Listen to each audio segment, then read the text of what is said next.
What kinds of emails do you receive about your work or studies? At my work, I receive at least a few emails every day, either from my boss or coworkers. Most of these emails are sent to me either to update me about the work progress on a certain task or project, or to inform me about the tasks that I should take care of. Do you prefer to email, phone, or text your friends? I always prefer to send text messages or emails to my friends instead of calling them, mainly because it allows me to organize my thoughts more thoroughly.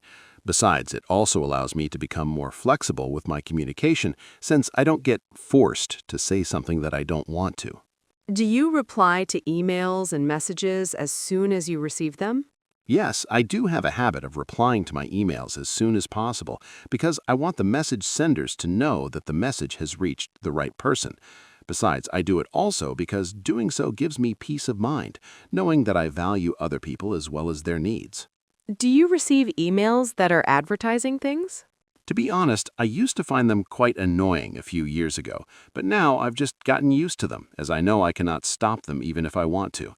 Advertising emails are everywhere, and I know they're pretty much unavoidable. As long as they're not too frequent or repetitive, I don't really mind them anymore. What things are important when people are choosing a hotel? Well, I can't really speak for other people here because, frankly speaking, there could be millions of important things for them for which they choose a hotel.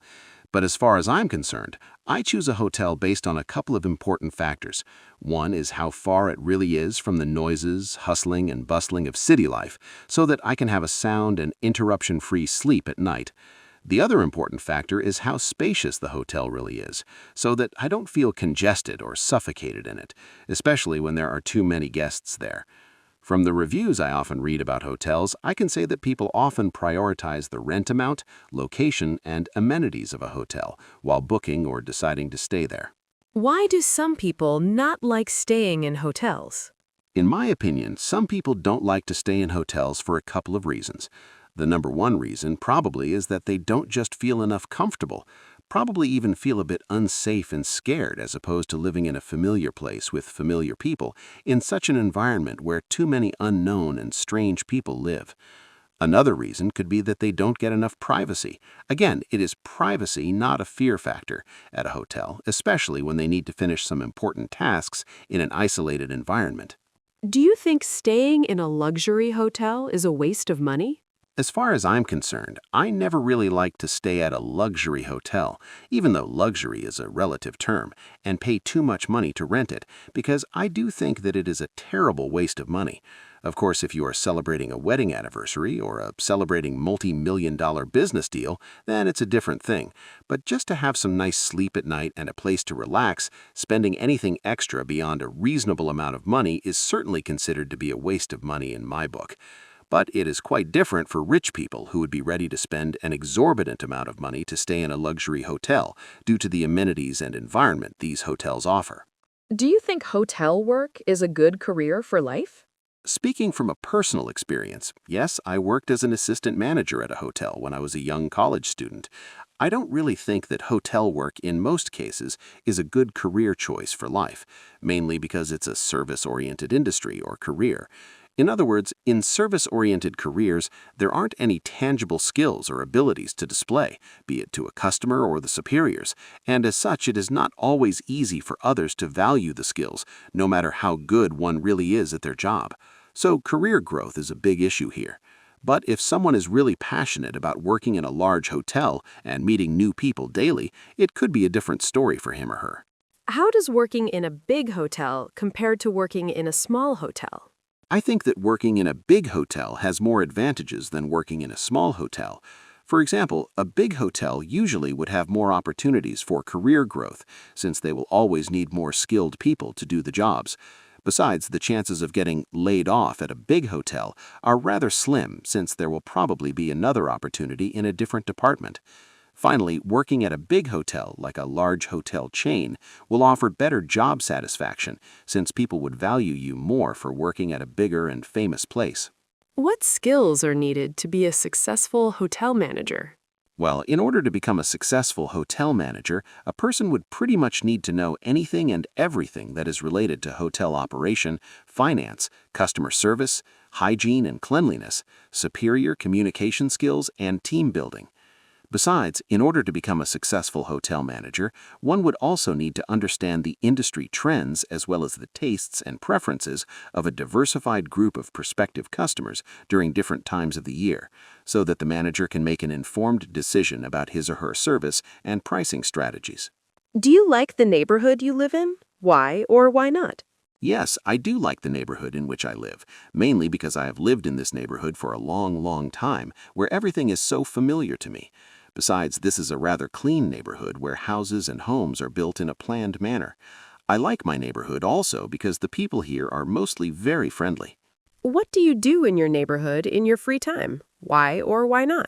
To tell the truth, these days I don't really get much free time to do anything outside because of spending too much time at work. However, whenever I get some free time, I try to exchange greetings with good neighbors I know. I also try to take part in social events like birthday parties or picnics in my neighborhood when I have free time. I also sometimes join some voluntary works that aim to help others or make our neighborhood clean and green. What new things would you like to have in your neighborhood? No doubt my neighborhood is a nice place that has pretty much everything from nice and wide streets to clean ponds and lakes. However, it would always be nice to have new things like a large swimming pool and a large playground for the children to make my neighborhood an even better living place. Would you like to live in another neighborhood in your town or city? No, I wouldn't exactly like to live in another neighborhood in my city, primarily because I have spent a very significant part of my childhood and life in this place, and as such I am too much emotionally attached to it. Besides, my office is very close to my neighborhood, which makes it even a more convenient place for me to live. What kinds of things do people in your country often buy from online shops? Online shopping has become a fashion and a real thing in my country. In fact, people in my country these days visit online shops first before thinking about going outside to buy anything, as they can pretty much buy anything from online shops. Anyway, to be a bit more specific, things like clothing items, perfume, cosmetics, footwear, grocery items, sunglasses, electronic appliances, home appliances, TV, mobile phones, smartphones, and fashionable items, among many other things, are usually bought from the online shops by the people in my country. Why has online shopping become so popular in many countries? Online shopping has become so popular in many countries because of several reasons. The main reason, of course, is being the convenience. After all, buying something which you really like from the comfort of your home is almost always preferable to going outside and wasting valuable time on the road. Besides, online shopping has become popular because it can help people save a significant amount of money, as many websites constantly offer and sell their products at discounted prices. Finally, it has become so popular because people can check and compare the prices of their products of choices relatively quickly and easily before making a decision. Do you think that the prices of all goods should be lower on internet shopping sites than in shops?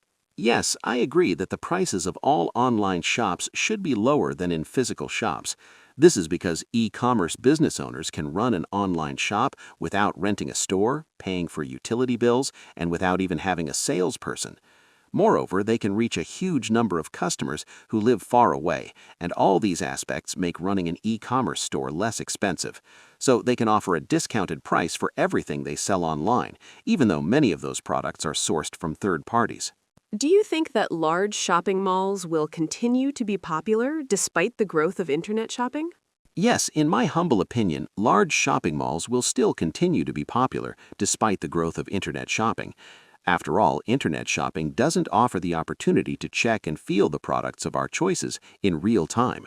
Besides, internet shopping also lacks the opportunity for entertainment and socialization, that is to say, sitting at a food court and enjoying some good food items while having fun with friends and families, apart from getting out to enjoy some fresh air, which would always motivate people to visit large shopping malls every now and then.